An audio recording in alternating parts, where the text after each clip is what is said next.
পরিবার থেকে এক একজন আলেমকে বিচ্ছিন্ন করে দেওয়া হয়েছে। আমার নিজের জীবনের ঘটনাটাই তো আমার জন্য বড় কঠিন মনে হয়। কোথায় রেখেছে, কোন জেলখানায় রেখেছে, কোথায় আসি, বাহিরে ছড়িয়ে পড়লো যে সাগত সাহেব বাংলাদেশে নাই, ওনারে প্রতিবেশী দেশে পাঠিয়ে দিছে। এখন পরিবারের লোকজন কখনো কেরানীগঞ্জ জেলখানায় যায়, কখনো কাশিমপুরে যায়, এই জেলখানা থেকে ওই জেলখানায় দৌড়ায়। আবার জেল কর্তৃপক্ষ বলে যে না আমাদের কাছে নাই, ওই জেল বলে আমাদের কাছে নাই। তাহলে প্রশ্ন কোথায় আছে সেটাও তারা বলে না। এক এক আলেমকে ফাঁসির সেলে 24 ঘন্টা তালাবদ্ধ করে রাখা হতো। আমরা জানালা দিয়ে দেখতাম জেলের ভেতরে মাদকের মামলার আসামি ঘুরে বেড়াইতেছে, পুরা জেল।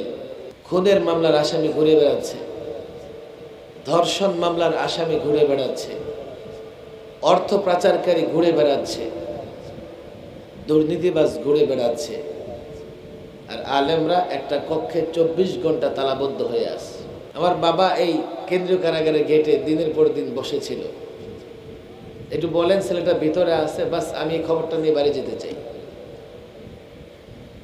এতটুকু পর্যন্ত তারা স্বীকার করে নাই যে আমাদের এখানে আছে বা ওখানে আছে। লকডাউন, করোনা ভাইরাস, সব বন্দীদের সঙ্গে সাক্ষাৎ বন্ধ। কিন্তু জেল কর্তৃপক্ষ কি করেছে জানেন? জেলখানার ভেতরে মোবাইল দিয়েছে যাতে প্রত্যেক বন্দীরা সপ্তাহে 10 মিনিট করে পরিবারের সঙ্গে যোগাযোগ করতে পারে। আমাদের সাথে কিছু ছাত্রও ছিল বন্দী। তারা যখন জানালা দিয়ে দেখতো যে সবাই ফোনে পরিবারের খবর নেয়, আর তাদেরকে এইভাবে বন্দী করে রেখেছে, পরিবারের খোঁজ খবর নিতে দেয় না, তারা চিৎকার করে কাঁদতে থাকতো, কি অপরাধ করেছি আমরা। 53 বছরের বাংলাদেশে অনেক পরিবর্তন হয়েছে, কিন্তু কোন পরিবর্তনের পরে সরকারকে পালাতে হয় নাই।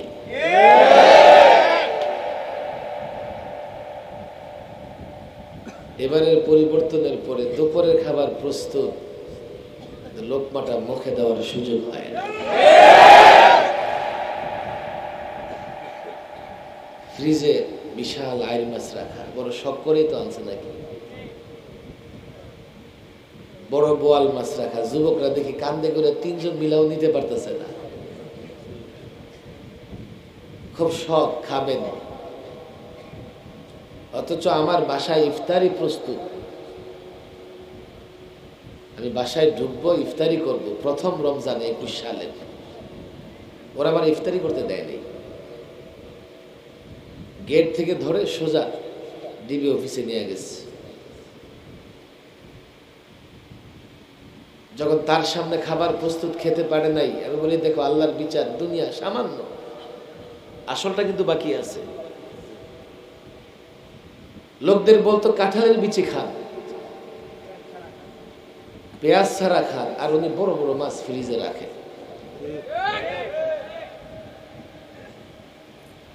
কেন এত বড় অধপতন কেন হয়েছে তাদের? 2টা বড় অপরাধ তারা করেছে। 2 অপরাধের মধ্যে সবচাইতে বড় অপরাধ ছিল তাদের গত 16 বছরে তারা সবচাইতে বেশি জুলুম করেছে আলেমদের উপরে।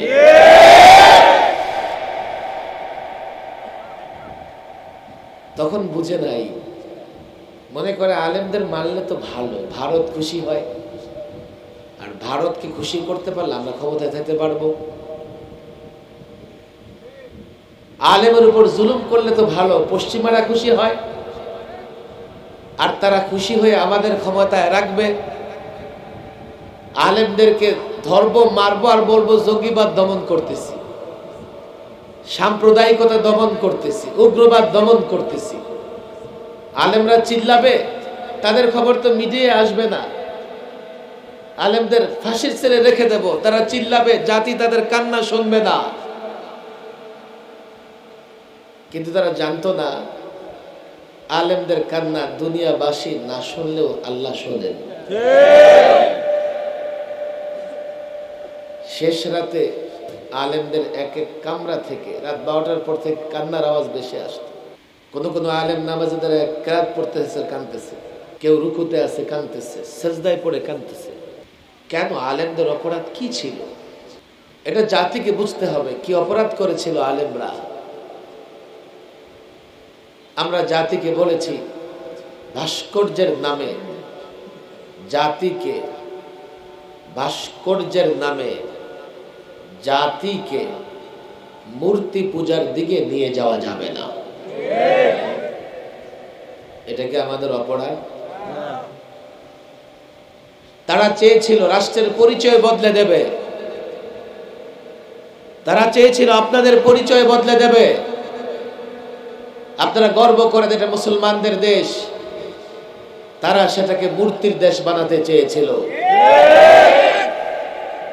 দেশের মোড়ে মোড়ে অলিতে গলিতে হাজারো মূর্তি তৈরি হয়েছে। আপনারা গর্ব করে বলেন বাংলাদেশ মসজিদের দেশ, ঢাকার শহর মসজিদের শহর, ঢাকা নগরী মসজিদের নগরী। তারা রাষ্ট্রের পরিচয় বদলে দিয়ে দেশটাকে মূর্তির দেশে পরিণত করতে চেয়েছিল।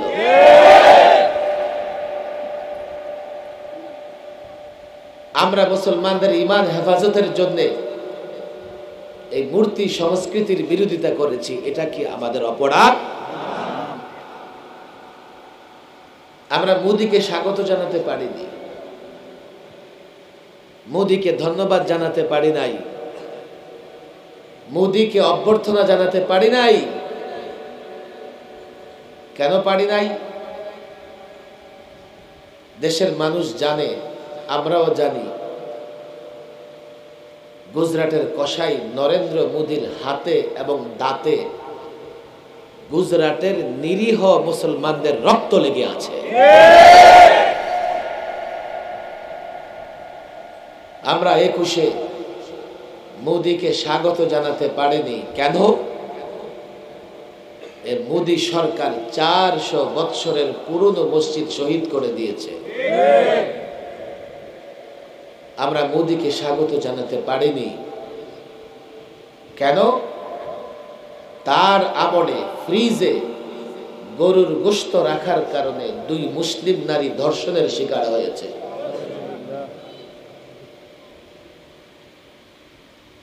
তার অনেকগুলো অঙ্গরাজ্যে গরু জবাই করবেন 9 বছরের জেল, মসজিদে আজান বন্ধ। উগ্র হিন্দুত্ববাদীরা মসজিদের মিনারায় উঠে গেরুয়া পতাকা টানিয়ে মসজিদের অবমাননা করেছে।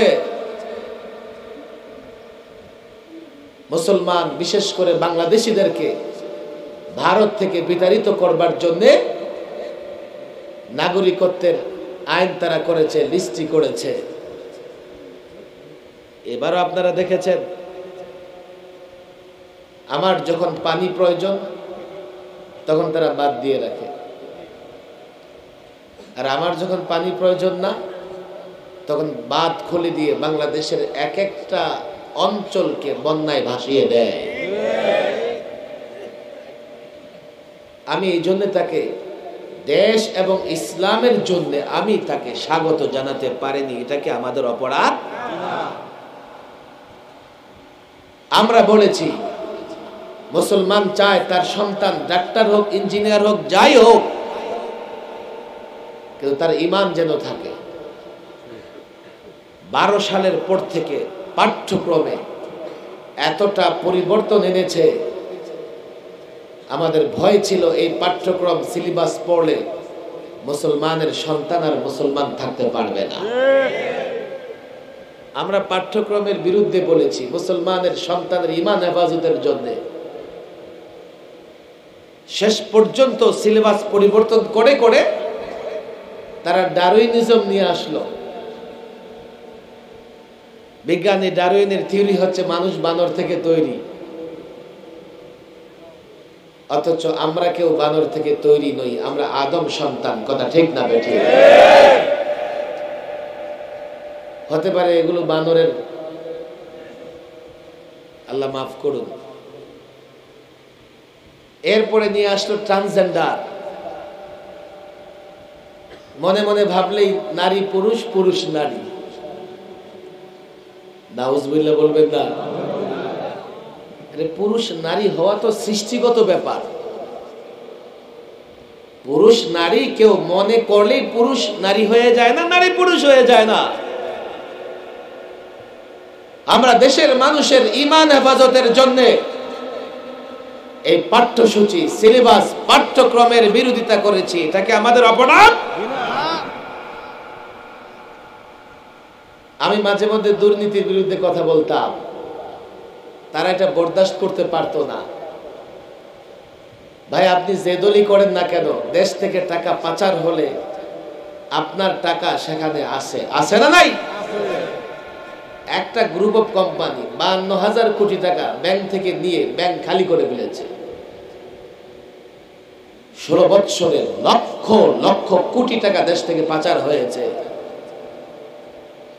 আপনি বলবেন হুজুর তাতে আমার কি? আরে আপনার টাকা আছে, ফোনে কথা বলেন, সেখান থেকে যে ভ্যাট কর যায় এটা রাষ্ট্রে জমা হয়, আর ওটাই তারা পাচার করে।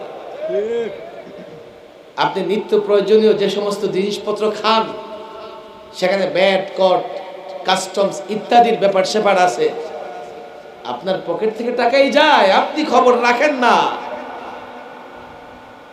আমরা যখন বলেছি দেশের টাকা পাচার করা যাবে না, আমরা করে ফেলেছি অপরাধ। আলেমরা কারো মাথায় আঘাত করে নাই, কারো জায়গা জমি দখল করে নাই, আলেমরা টেন্ডারবাজি করে নাই, কোন অপরাধ তাদের নাই। তারা কেবল তাদের দায়িত্ব পালন করেছে।